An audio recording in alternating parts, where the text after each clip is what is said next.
La nostra media conversa d'avui la farem aquí al taller, aquest taller d'art impressionant. És el taller de la Madola, aquí a Premià de Dalt. Molt bon dia, Madola, què tal? Hola, què tal? La Madola la coneixem de fa força temps. Ella bàsicament és coneguda com a ceramista, tot i que també doncs fa dibuixos i pintures. De fet, va fer una exposició només de pintures, que també en parlarem. I ara, quan hem entrat en aquest magnífic taller, la veritat és que és impressionant, és molt bonic i és de ben segur que t'inspires moltíssim perquè és un espai magnífic. Dèiem que, bé, fa molts anys ja que estàs a Premià de Dalt, vivint i treballant, és a dir, el taller. Ens deies que el canvi aquest de venir de Barcelona, on estaves abans, a Premià de Dalt, et va fer canviar també una mica la teva obra, si més no el color ens parlaves. El color sí que el vaig canviar, perquè el primer taller que jo tenia, que el tenia on ara visc en aquests moments, hi havia unes finestres molt grans i veia doncs, els arbres, el mar, perquè veig el mar des de casa, vull dir que això em va fer veure, esclar, jo venia de Barcelona, del carrer Verdi, que era un carrer doncs, sense gaire llum ni sense gaire sol, i de cop i volta em vaig trobar aquí amb el color esplèndid. I vaig canviar de color. Després, al passar-me aquí baix, que és un lloc que és més còmode, sobretot pel transport de les peces i tot això, doncs torno a no tenir tanta llum. Però els colors han quedat, o sigui que són els colors de Premià els que van canviar molt la meva obra. I vull dir, el blau aquest de la finestra últim, doncs és aquest blau que vaig descobrir aquí, a Premià de Dalt. Madola, tu fa molts anys que treballes, que ets ceramista, reconeguda internacionalment. Jo diria que tenim molta sort aquí a Premià de Dalt, perquè a més estàs molt present al poble, però molt present. La teva obra està en moltíssims espais. Tenim l'entrada de la carretera de Llars amb la rotonda, amb la Font Blava, a l'Ajuntament, també tenim peces teves. A més, els carrers, les plaques dels carrers les has fet tu també, que els hi dones una personalitat increïble. Per tant, ets molt nostra, Madola? Sí, realment jo m'hi sento també molt nostra, molt de Premià de Dalt, m'hi sento molt. I sí, també haig d'agrair doncs, que sobretot les coses dels ajuntaments, sempre dic que sóc un artista local, jo, perquè sempre surto jo, però bueno, també treballo molt aquí, i llavors també és lògic que faci, perquè de vegades hi ha altra gent aquí important, interessant, però potser no treballen tant com treballo jo, m'entens? O no treballen tan contínuament, perquè de vegades hi ha artistes doncs, que treballen una temporada, després s'aturen, i en canvi jo treballo sempre. I això, doncs, quan es necessita alguna cosa, venen a parar a mi. I bueno, i a mi també em fa molta il·lusió fer-ho. La veritat és que ets molt prolífica. Sí que és veritat que no pares mai, Madola. Un dia ho comentàvem, que els artistes no es jubilen mai, però tu encara menys, eh? No, els artistes ens jubila la vida, saps? Quan la vida diu prou, doncs llavors no toca altre remei que jubilar-te.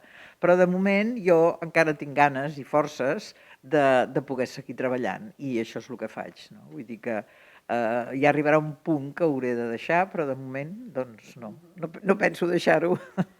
A més, sempre amb noves iniciatives i noves propostes. Hem vist, per exemple, el que heu fet conjuntament amb el poeta i periodista Rafael Vallbona, que vau apropar l'art. En aquest cas va ser amb els comerços, diferents botigues, va ser una iniciativa molt maca, amb dibuixos teus, a més que els havies fet durant la pandèmia. Durant la pandèmia, perquè jo vaig fer una sèrie de dibuixos i llavors hi vaig comentar al Rafael Vallbona que si ell havia fet alguna cosa, i llavors em va dir, home, mira, deixa'me'ls i me'ls miraré. I llavors ell se'ls va endur, els va mirar, i va fer un parell de poemes molt macos, i llavors vam voler editar un llibre que el tenim una mica entre mans de poder-lo acabar. Però va ser una història divertida i la vam presentar als comerços del poble per apropar l'art a la gent que, mira, passant pel carrer ho pogués veure, i mira, sempre és una manera doncs, d'il·lustrar una mica la cultura del poble, i això vam fer. També has treballat amb el concepte de Can Balleria, Art, Comunicació i Territori, també una altra vegada amb el Rafael Vallbona, que és una de les persones que tira endavant aquesta proposta. I vau fer també apropar l'art dintre de Can Balleria, però un art que és al carrer, que són les finestres, fa un moment en parlàvem. Aquesta iniciativa va ser també fantàstica. Això va ser una història divertida, que el Rafael un dia em va comentar que tenia aquest problema de tapar unes finestres que donaven al carrer, que l'Ajuntament li havia posat unes pegues, però que ell va dir que no les taparia del tot, sinó que les taparia, diguem-ne, visualment, però en canvi hi deixaria una obra posada. En vàrem parlar i vàrem buscar diferents materials per poder-ho fer, i al final ens va semblar que el més escaient era la ceràmica, perquè no li passava res, que es mullés, que pot durar tota la vida, entens? I bueno, en vam parlar, ho vam discutir molt, vam parlar també, com que hi havia 2 finestres, doncs amb el Joan Pasqual, per mort de fer ell una cosa i jo fer-ne una altra. I bueno, vam fer uns projectes i els vam presentar, i a ells els hi va agradar molt, i ho vam treballar aquí en el taller, perquè esclar, el Joan no té possibilitat de poder-ho fer a casa seva, ho vam treballar aquí, i ho vam instal·lar a Can Valerià, i realment, doncs mira, fa molt bonic. I tots dos vam agafar 2 idees diferents.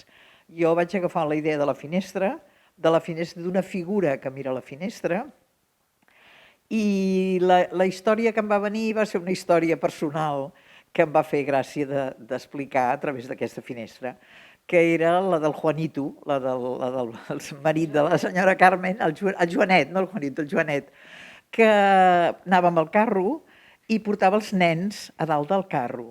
Portava els nens i els nens els hi feia molta il·lusió. Això d'anar a dalt d'un carro amb un cavall, vull dir, era una cosa que els hi feia molta il·lusió. I un d'aquests nens que agafava era el meu fill. I llavors el meu fill sempre se'n recorda del Joanet amb molta il·lusió, perquè l'enfilava dalt del carro i el pujava per la riera, no sé per on anaven, però anava amb el carro. I jo vaig pensar que aquesta ombra que hi havia darrere la finestra era l'ombra del Joanet.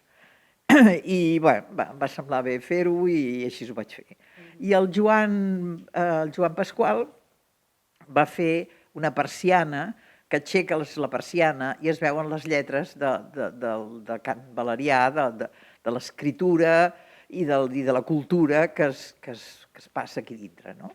I està com una persiana una mica oberta i surten les lletres a fora.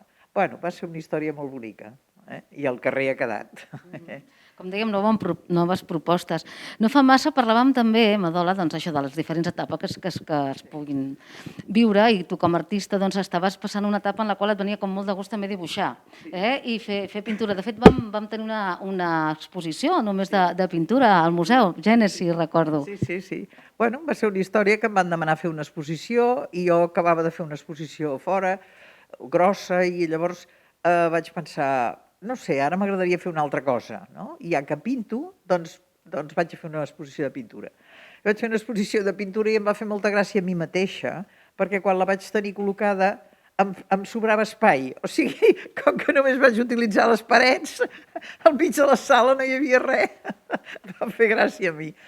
Però bueno, va ser interessant perquè també va ser enfrontar-me amb una realitat totalment diferent del que jo faig normalment.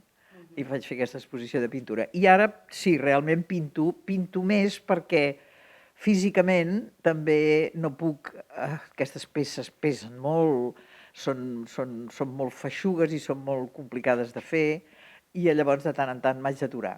Així com abans no m'aturava mai, ara m'haig d'aturar. I llavors la pintura em dona, tot i que és una cosa mental i que porta, vull dir, potser més feina de pensar, que no pas la ceràmica, que és pensar però executar, i de tant en tant doncs m'aturo i pinto. I bueno, també em diverteix i també m'agrada. I també trobo que n'he anat amb el temps, perquè esclar, jo em sento molt escultora i la pintura és un altre camí, però amb el temps m'hi vaig incorporant i bueno, m'agrada. De fet, ja fa forces anys que quan feies exposicions de les escultures, les teves ceràmiques, ja les acompanyaves d'alguns dibuixos teus. Sí. A partir de l'any 90, a partir de l'any del 1990, vaig començar amb una exposició que vaig fer al Museu de Ceràmica quan era al Palau de Pedralbes, vaig començar a posar-hi dibuixos. I a partir de l'any 90 sempre he anat posant, però pocs, fins a arribar a aquesta exposició que tot eren dibuixos. I ara he tornat a fer una altra cosa, que vaig fer aquí al Museu de Vilassar, i hi vaig posar dibuixos i escultures, o sigui que normalment és com ho he anat fent. Vull dir que és una altra manera de treballar. I com dèiem, segueixes treballant. Nous projectes, noves propostes, Madola? Sí. Tinc una història en marxa a fer i treballo amb la il·lusió de poder-la fer, que no sé si és una exposició gran a Barcelona, no sé si ho arribarem a quadrar, però jo treballo amb aquesta il·lusió i segurament serà l'última exposició que faré gran, de format gran. Però, bueno, això em fa estar activa també, saps? I així estic fent. Molt bé, Magdala, doncs esperem que aquesta energia que continuï, amb ganes de fer coses, amb ganes de treballar, com tu bé deies, doncs evidentment la feina de ceramista, la feina d'escultora no és fàcil perquè veiem les peces i realment... Però bueno, si pots combinar amb la pintura, doncs realment és el que diem, no? Són formes d'art. Són formes d'art, són formes que físicament porten menys esforç físic, tot i que el mental, Leonardo da Vinci deia que la pintura és cosa mentale, o sigui, és del cap, i realment sí, perquè, esclar, amb molt poc espai i amb molt pocs elements has de fer una forma d'expressió. L'escultura i la ceràmica sempre tenen una terra, una forma que visualment és diferent, és més atractiva i més fàcil potser d'interpretar pel que s'ho mira, però també està bé. La pintura també trobo que és un aspecte que m'interessa fer i així estic en aquests moments fent. Doncs seguirem parlant segurament en properes ocasions de tot el que fas i de tot el que ens ofereixes i com dèiem, ets la nostra artista local o una de les nostres artistes locals. Una de les nostres artistes, perquè n'hi ha molts, és Premià de Dalt, hi ha molts artistes, O sigui que jo sóc una de les artistes, però em sembla que quan tenen pressa a l'Ajuntament van a per a mi, que sempre estic fent coses, perquè de vegades dic, home, m'ho podíeu haver dit amb una mica més de temps, no, sempre és... Moltes gràcies, Magdala. Fins aviat. Molt bé, moltes gràcies a vosaltres.